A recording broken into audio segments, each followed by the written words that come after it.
স্ত্রী যদি সঙ্গ না দিয়ে চলে যায় ফজর পর্যন্ত স্ত্রীর উপর আল্লাহর ফেরেশতারা লানত দিতে থাকে। চিল্লায় পড়েন নাউযুবিল্লাহ। আপনার কি লাগবে এই সব দায়িত্ব আল্লাহ তাআলা স্বামীকে দিয়েছে, স্বামীকে জানাবেন। তবে ধীরে সুস্থে স্বামীর জন্য ঘরটাকে এমন করে রাখতে হবে যেন ঘরে ঢুকলেই স্বামীর হৃদয়টারে প্রশান্ত করে দেয় কে? এজন্য স্ত্রীর প্রথম দায়িত্ব ঘরটারে প্রশান্তির নীড় বানানো।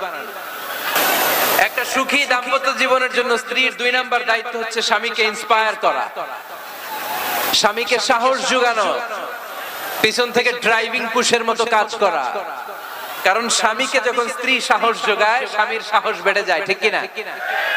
আল্লাহর হাবিব সাল্লাল্লাহু আলাইহি ওয়াসাল্লামের কাছে কোরআনের আয়াত নাযিল হলো, ইকরা বিসমি রাব্বিকাল্লাযী খালাক খালাকাল ইনসানা মিন আলাক ইকরা ওয়া রাব্বুকাল আকরাম আল্লাযী